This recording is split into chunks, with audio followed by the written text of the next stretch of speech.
నా ప్రభువైన యేసుక్రీస్తు నామమున మీ అందరి శుభవందనాలండి. ఈరోజు దేవుని వాగ్దానం కీర్తనల గ్రంథము 34వ అధ్యాయము 7వ వచనము.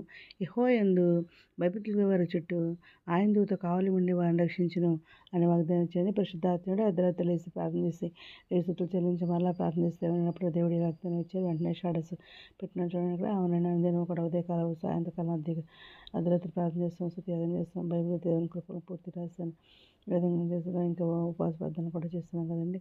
అయితే ఇక్కడ మరి దేవుడు యెహోవా బైబిల్ గారి చుట్టూ ఆయన దూత కావాలండి వారు రక్షిస్తుందని అంటున్నారు కదండి. మరి అవునండి, ఇక్కడ కీర్తన గ్రంథము 91లో 11వ వచనంలో దేవుడు ఏం మాట్లాడుతున్నారంటే, నీ మార్గలన్నిటిలో నిన్ను కాపాడటకు ఆయన నిన్ను గూర్చి తన దూతలకు ఆజ్ఞాపించిందని కూడా దేవుడు మాట్లాడుతున్నారు అనమాట.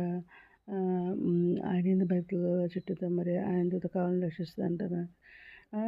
మార్పులన్నింటిలో అనమాట, ఒక దాంట్లో ఒక విషయం అనేది కాదనమాట, అన్నింటిలో కూడా ఆయన మనకు తోడుగా ఉంటారని అంటున్నారు అనమాట. ఆయన దూతలకు ఆజ్ఞాపిస్తూ అంటున్నారు అనమాట. నీకు అపాయం రాదు, ఏ దేవుడు కూడా సమీపించదు అంటున్నారు. ఇంకా మరి 2 రోజులు రాసిన గ్రంథము 6వ అధ్యాయం 17వ వచనంలో దేవుడు ఏమంటున్నారంటే, యెహోవా వీరు చూచున్నట్లు దయచేసి వీని కళ్ళను తెరవమని ఎలీషా ప్రార్థన చేయగా యెహోవా ఆ పనివాని కళ్ళను తెరువ చేశాను. కనుక వాడు ఎలీషా చుట్టూను పర్వతము అగ్ని గుర్రముల చేత రథముల చేతను నిండి ఉండుట చూచెను అని చెప్పేసి ఇక్కడ దేవుడు మాట్లాడుతున్నారు అనమాట.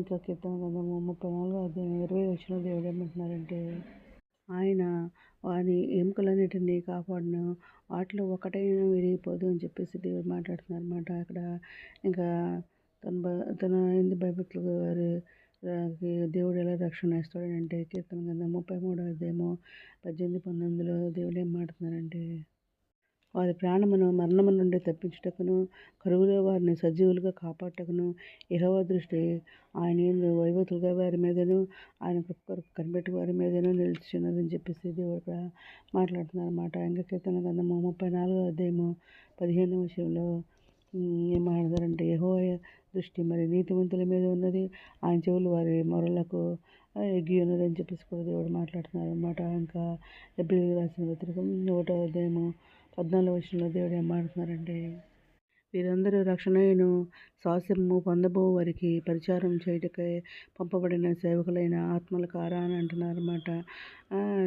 ఎవరంటే దేవదూతలు అనమాట. దేవదూతలందరూ కూడా మన సేవ చేసేటకు పంపిస్తున్నారని చెప్పేసి దేవుడు పరిచారకులుగా పంపిస్తున్నారని చెప్పేసి ఇక్కడ మాట్లాడుతున్నారు అనమాట అండి.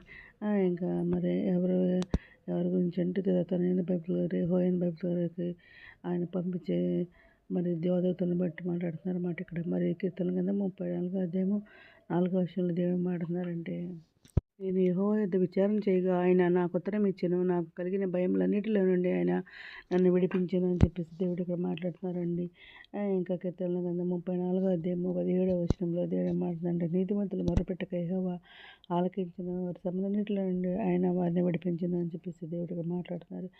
అవునండి, మనం బైబిల్ కలిగి ఉన్నాం కాబట్టి మన చుట్టూ దేవతలు కావాలని సార్ అంటున్నారు. ఇంకా నీతిమంతులు మొరపెడితే ఆయన మొర ఆలకిస్తానంటున్నారు. మన శ్రమలన్నిటి నుండి మనం విడిపిస్తానంటున్నారు అనమాట. మంచి వాగ్దానం ఇచ్చింది అనమాట. ఇంకా ఆయన దూతల పరిచారకు మనం పంపిస్తానంటున్నారు. అంత గొప్ప దేవుడు చూడండి. మనం కొంచెం మరి శ్రమ పడిన మనం చూడలేని దేవుడు మన దేవుడు అనమాట. మనం యెహోవా భక్తులు గారు మీరందరూ కూడా ఆయన ప్రేమించాలంటున్నారు. యెహోవా విశ్వాసాలను కాపాడను అంటున్నారు. కాపాడుతారండి. మనం విశ్వాసంతో ప్రార్థన చేస్తే ఆయన తప్పకుండా కాపాడే దేవుడు అనమాట. ఇక్కడ మనం ఇంకా వారి ప్రాణమును మరణం నుండి కూడా తప్పిస్తానంటున్నారు. కరువులో కూడా వారిని సజీవులుగా కాపాడుతానంటున్నారు. ఇంత మంచి వాగ్దానం ఇచ్చింది నాకు కృతజ్ఞతలు చెల్లించుకుంటూ మరి ఈ వచనాలన్నీ కూడా విశ్వాసులకు మరి దేవుని అదృశ్య మరి రక్షణపై నమ్మకాన్ని ఇస్తుంది. మరియు దేవుని రక్షణ మరి దేవదూతల కావాలి మరియు భయభక్తులు గల వారికి మరి దేవుడు ఇచ్చే మరి భద్రత అనమాట. అన్నిటి కూడా తెలియజేస్తుంది అనమాట. ఏదో మంచి వాగ్దానం దేవుడికి కృతజ్ఞతలు ఇచ్చుకుంటే ఈరోజు మనం ప్రార్థన చేసుకుందాం. మౌనతుల సరస్వతుల ఘనమైన నాన్నగల స్థుతి స్తోత్రాలు అది మీద ప్రతి బిడ్డని పేరు జ్ఞాపకం చేసుకోండి. ఆయన ప్రతి బిడ్డ అవసరం తరపున నక్క తరపున గొప్ప తెచ్చిన బిడ్డలు మంచి రొగిడిని శైలి దేవుని ఉద్యోగాలు తెచ్చండి. ఆధిపత్యంగా అధిక సాయం తెచ్చండి. అనురాగాన్ని స్వస్థపరచండి. ఆయన అందుకున్న లేకపోతున్నాయి రక్షణ తెచ్చండి. ఎవరైనా బలపరిచిన వెనకాల మీ కాడు మీద కూర్చోండి. మీ ఇతర ప్రాణాన్ని మీరు శ్రేణి మీద హస్బెండ్లకు కృపచూపమని అతడు ఉన్న భాగం దయచేయమని మా ప్రభు పీరియడ్ నేసుక్రీస్తు పరిశుద్ధమైన నామమున అడిగి పెట్టుకుని ప్రార్థిస్తామని తండ్రి. ఆమెను మేము దేని ప్రార్థనలో మా కుటుంబం నుంచి కృప ఇచ్చి మమ్మల్ని చేసుకున్నాను. ప్రభు సెలవు మీ సహోదరి. God bless you.